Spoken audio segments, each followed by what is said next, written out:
Good morning or good afternoon. Hold on one second. There, now, see what I'm doing.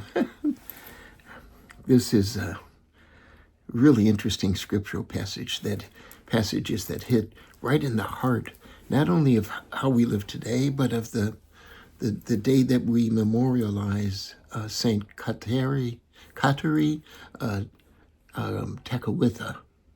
Yeah, Tekakwitha.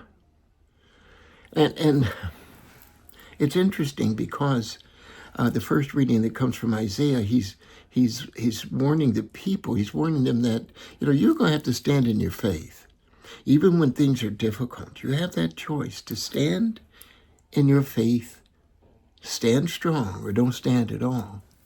Accept all the difficulties that are coming with this faith that you have, knowing that one day relief is going to happen. And you've heard me say before that one day somebody's going to come. One day the risen Lord shall appear. In every storm, the last raindrop does fall. And we have to stay sometimes strong in that understanding, that environment. And it happens to every single one of us.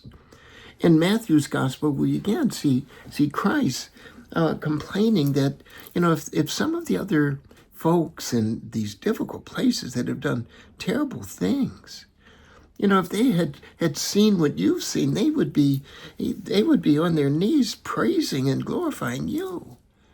But still, there are all of these doubts that you have. He's saying to his people, and reminds me of us. But let's take a look at Sister or Saint Kateri.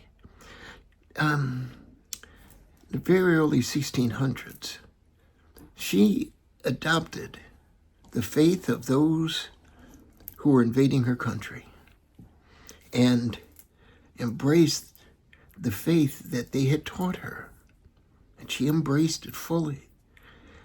And her people, the Mohawk people, ostracized her for taking on of the faith of those who had invaded their territory, who had taken their land.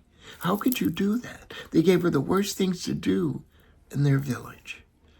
And so eventually Saint Kateri left and went to near where Montreal is. And they loved her, they adored her, but she still wasn't one of them. She was still kind of an outsider. So in her life, her choice, standing firm, made her an outsider for both. I'm a black Catholic. I could tell you it has been hundreds of times that people would come up to me and say, "Oh, how are you Catholic?"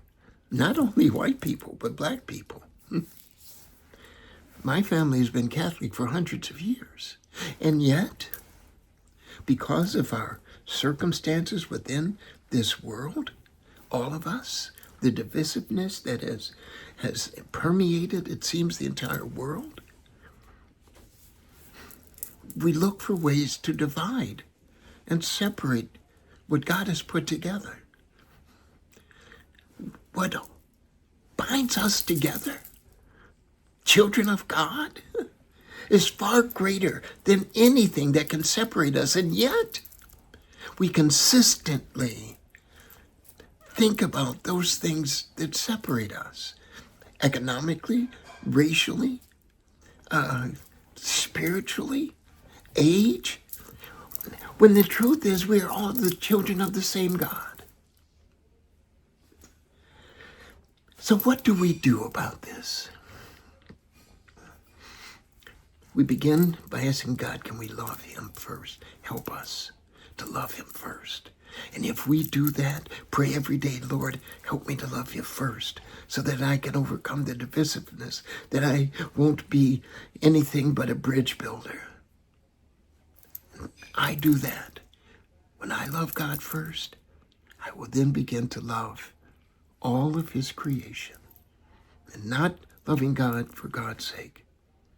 But we love God for our sake. So that's why we can awaken every morning and say, Lord, what are we going to do today?